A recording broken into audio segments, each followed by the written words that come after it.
নমস্কার দর্শক বন্ধু, আমি ভাস্বতী। রঙিন সুতোর মায়াজাল ইউটিউব চ্যানেলে তোমাদের সবাইকে স্বাগত। আজ তোমাদেরকে দেখাবো একটা সাদা জামদানি শাড়ি, তার মধ্যে এরকম ছোট ছোট মোটিফ তৈরি করেছি। মোটিফগুলো তৈরি করেছি বরফি দিয়ে গোলাকার করে। 8টা বরফি দিয়েছি, 8টা স্টিক দিয়েছি, আর কেন্দ্রে একটা গোল তৈরি করেছি। তো বরফিগুলো তৈরি করেছি হেরিনবোন স্টিচে, ডাল স্টিচ দিয়ে স্টিকগুলো করেছি, আর কেন্দ্রে যে গোলটা দেখতে পাচ্ছ এটা বোতাম স্টিচ দিয়ে করেছি। যারা খুব ছিমছাম অথচ সুন্দর কাজ পছন্দ করেন তাদের জন্য কিন্তু এরকম ডিজাইন আদর্শ। 2 রকম রং ব্যবহার করেছি, মফ কালার আর কালো অ্যাঙ্কারের 3 পলতা সুতো ব্যবহার করেছি, করে এই মোটিফগুলো আমি তৈরি করেছি।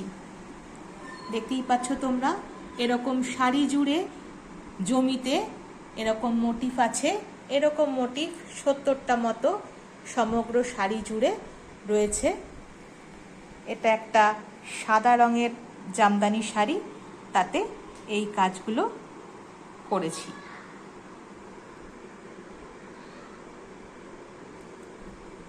তো মফ কালারটা সাদাতে খুব ভালোই ফুটে উঠেছে, কালোর তো কোনো কথাই নেই, সাদাতে তো কালো ফুটে উঠবেই। তো এটাও কিন্তু খুব সুন্দর দেখতে লাগছে। এইভাবেতেই পুরো শাড়িটাকে করা হয়েছে।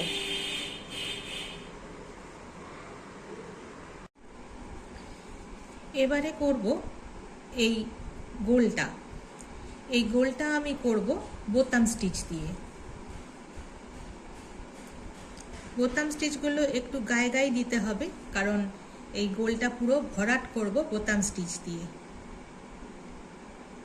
কালো রঙের সুতো দিয়ে বোতাম স্টিচ দিয়ে এই গোলটাকে আমি একটু গায়ে গায়ে স্টিচ তুলে ভরাট করে নেব। এখানে সিকোয়েন্স আর বসালাম না, ইচ্ছে হলো একটু অন্যরকম কিছু করি। তো অন্যরকম বলতে প্রথমেই মাথায় এলো বোতাম স্টিচ করে এই গোলটাকে ভরাট করে দেওয়ার কথা।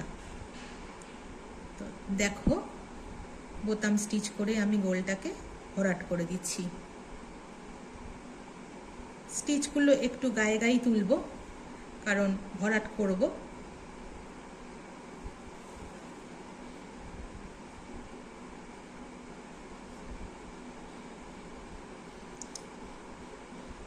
একদম গোনাগুনতি না করলেও মোটামুটি 18টা মতো স্টিচ আমায় তুলতে হবে এই ভরাটটার জন্য। আমি একদম গুনে দেখেছি, মানে 18টা কি 19টা এরকম স্টিচ তুলতে হচ্ছে একদম গায়ে গায়ে ভরাটটা করার জন্য। সেলাই আর কিছুই না, একটু চোখের সৌন্দর্য, যে কেমন করে করলে দেখতে ভালো লাগবে, দেখার ব্যাপারটা খুব বেশি মাত্রাতেই থাকে।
প্রথমে একটু ফাঁকা ফাঁকা করে দিয়েছিলাম, দিতে আমার ঠিক নিজের ভালো লাগেনি, তাই জন্য একদমই গায়ে গায়ে স্টিচটা তুলে একদম ভরাট করে দেওয়ার মতো করে করলাম।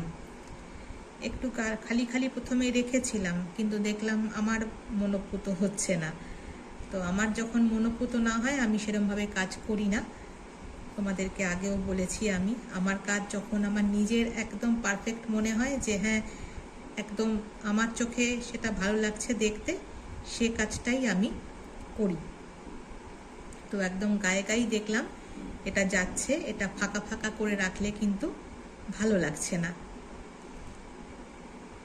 একটু সময় লাগলো, একটু সময় নিয়েই করতে হলো এই গোলটা, এই চক্রটা, কারণ একদম গায়ে গায়ে স্টিচগুলো তোলা হচ্ছে, তো একটু সময় তো অবশ্যই তাতে লাগবেই।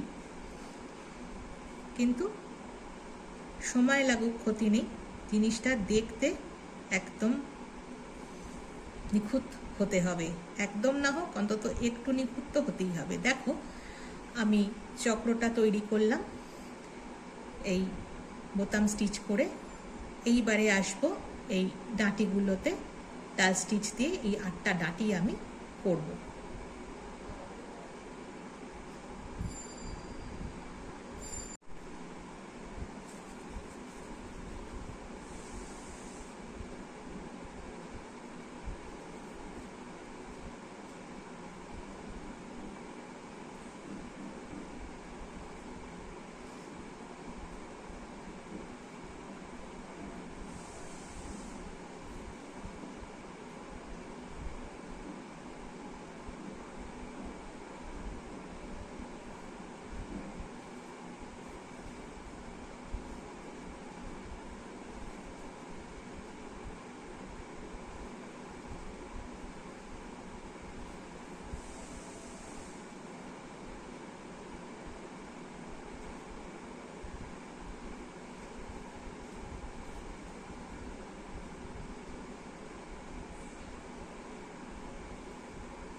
হেরিনবোন স্টিচ দিয়ে এই বরফিগুলো তৈরি করছি।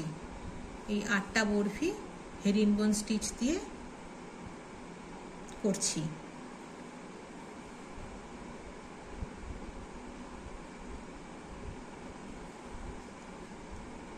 হেরিনবোন স্টিচ দিয়ে ভরাট করলে বেশ সুন্দর হয়।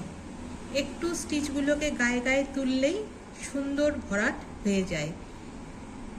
শাটিনের থেকেও আমার মনে হয়, আমার ব্যক্তিগত মত যদিও, শাটিনের থেকেও কিন্তু আমার হেরিনবোনের ভরাটটা খুব ভালো লাগে দেখতে।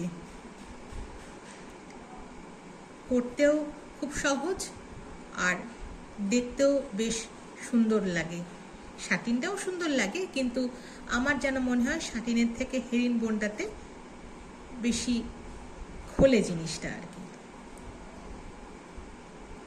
তো হেরিনবোন স্টিচ করে এই 8টা বরফি আমি করলাম।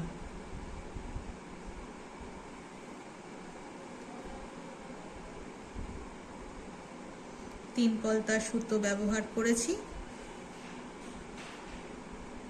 3 পলতা সুতোতেই ভালো লাগছে দেখতে, বেশ সুন্দর রংটা বেশ সুন্দর সাদার মধ্যে খুব ভালো মফ কালারটা ফুটেছে।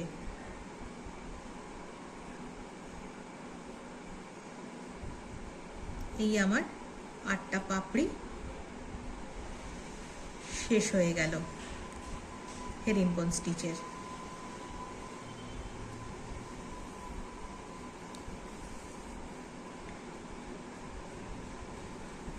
এরপরে আসবো এই ডাঁটিগুলো। এই ডাঁটিগুলো করব ডাল স্টিচ দিয়ে।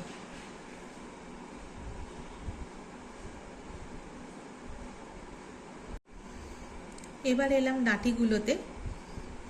এই স্টিকগুলো আমি ডাল স্টিচ দিয়ে করব, তবে ফোরটা তুলেছি কিন্তু এই বোতাম স্টিচের ভিতর দিয়ে, কারণ ধারটা এই ডাল স্টিচের টানেতেই ধারটা একদম নিখুঁত হয়ে বসে থাকবে।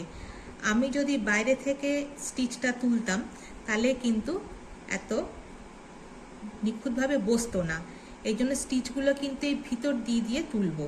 প্রথম স্টিচটাই ভিতর দিয়ে তুলে নেবো ডাল স্টিচের, তাহলে কি হবে, এই ডাল স্টিচের টানেই কিন্তু এই বোতাম স্টিচের যে ধারটা সেটা একদম নিখুঁত হয়ে চেপে বসবে। নইলে কিন্তু উঠে উঠে আসার একটা প্রবণতা থাকে, তখন স্টিচটা দেখতে কিন্তু ভালো লাগে না। আমি খুব কাছ থেকেই দেখাচ্ছি, দেখো এইখান থেকে আমি তুলতে পারতাম কিন্তু আমি তুললাম না। আমি তুলবো এই ডাল স্টিচটা এই বোতাম স্টিচের একটু ভিতর দিয়ে, একদম গায়ে ঘেঁষে, যাতে এই সুতোটার টানেই কিন্তু এই ধারটা একদম চেপে একটা সুন্দরভাবে বসে যায়। যদি বাইরে দিয়ে ডাল স্টিচটা তুলতাম না, তা এখান দিয়ে যদি ডাল স্টিচটা তুলতাম তাহলে এইগুলো একটু মুড়ে মুড়ে ভিতর দিকে চলে যেত। ওই জন্য একদম ধার দিয়ে বোতাম স্টিচের একদম ধারে ভিতর দিয়ে ফাঁসিয়ে নিলাম ছুঁচটাকে, যাতে এই ডাল স্টিচের টানেতে ওটা একদম সেট হয়ে থাকে। এটা একটু নিজস্ব কেরামতি বলতে পারো, এটা কোনো শেখার ব্যাপার নেই, এটা একটু নিজস্ব কেরামতিতেই করলাম। তবে কেরামতিটা খারাপ হয়নি, কাজে দিয়েছে।